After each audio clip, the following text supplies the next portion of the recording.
வாக்களிப்பதன் அவசியத்தை உணர்த்தும் வகையில் கோவையில் உள்ள அரசு பள்ளி ஒன்றில் மாதிரி வாக்குப்பதிவு நடைபெற்றது.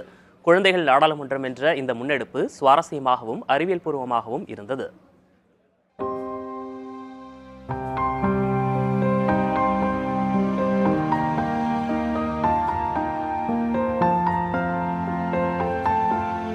சீஃப் மினிஸ்டர் போஸ்ட்ல நிற்கிறேன்.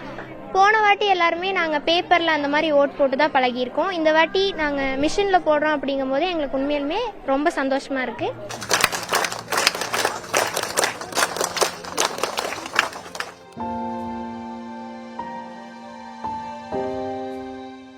மாணவ மாணவியரை அறிவு சார்ந்து கட்டமைக்கும் முயற்சியின் ஒரு அங்கமாக குழந்தைகள் அமைச்சரவை என்ற முன்னெடுப்பை கையில் எடுத்தது கோவை கீரநத்தம் பகுதியில் இயங்கி வரும் ஊராட்சி ஒன்றிய நடுநிலைப்பள்ளி.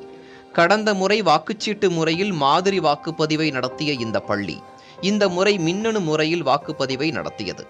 முதலமைச்சர், கல்வி, சட்டம் ஒழுங்கு, கலாச்சாரம், சுகாதாரம், விளையாட்டு, நிதி என 7 துறை சார்ந்து மாணவர்களிடையே தேர்தல் நடத்தப்பட்டது. ஒவ்வொரு துறை சார்ந்தும் தேர்ந்தெடுக்கப்படும் மாணவர்கள் அந்தந்த துறை சார்ந்து பள்ளி குழந்தைகள் மத்தியில் இருக்கும் குறைகளை அறிந்து ஆசிரியர்கள் வாயிலாக தீர்வு காண்பர். மக்களாட்சினா என்னங்கிறத படிக்கிறதுனால அவங்க கிட்ட இதை பற்றி கேட்கறப்ப அவங்க ஈஸியாவே பதில் சொல்றாங்க. மக்களாட்சினா மக்களுக்காக மக்களால் தேர்ந்தெடுக்கப்படுற ஒரு ஆட்சிங்கிறதுனால அப்ப எங்களுக்கு நாங்க ஸ்கூலுக்குள்ள இதே மாதிரி ஒண்ணு நடக்கணுங்கிறப்ப எங்களுக்கான தலைவர்களை நாங்க தேர்ந்தெடுக்கிறோம். ஒவ்வொரு துறைக்கும் 4 மாணவர்கள் வேட்பாளர்களாக நிறுத்தப்பட்டனர். மொத்தம் 241 மாணவ மாணவிகள் வாக்களித்தனர். வழக்கமாக ஒரு தேர்தலுக்கு வாக்களிக்கும் போது என்னென்ன நடைமுறைகள் பின்பற்றப்படுமோ அதேபோல் வரிசையில் வந்து தங்களுக்கு பிரத்யேகமாக தயார் செய்து கொடுக்கப்பட்ட வாக்குச்சீட்டை காண்பித்து மின்னணு வாக்குப்பதிவு இயந்திரத்தில் வாக்களித்து சென்றனர்.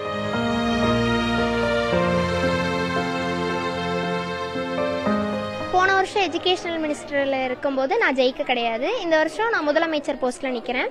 முதலமைச்சர் போஸ்ட்டில் நிற்கிறேன். எனக்கு ஓட் பண்ணி இவங்க வின் பண்ண வச்சாங்க அப்படின்னா எனக்கு கீழே 6 மினிஸ்டர்ஸ் இருக்காங்க. அவங்க கிட்ட சொல்லி இவங்களுக்கு ஸ்போர்ட்ஸில் இன்ட்ரெஸ்ட் இருக்குது அப்படின்னா எங்கள் ஸ்கூல் மூலிமா ஜோனல்ஸ்க்கு போக வைப்பேன். யாருக்காச்சும் கேம்ஸ் எல்லாம் ரொம்ப இன்ட்ரெஸ்டாக இருந்தாங்கன்னா அவங்களெல்லாம் விளையாட வைப்பேன். இந்த தேர்தலுக்கான ஏற்பாடுகளை 1 வார காலத்திற்குள் பள்ளி நிர்வாகம் செய்துள்ளது.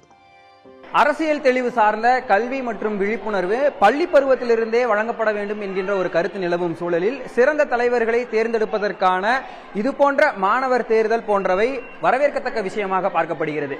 புதிய தலைமுறைக்காக கோவையிலிருந்து ஒளிப்பதிவாளர் முத்துப்பாண்டியுடன் பிரவீன்.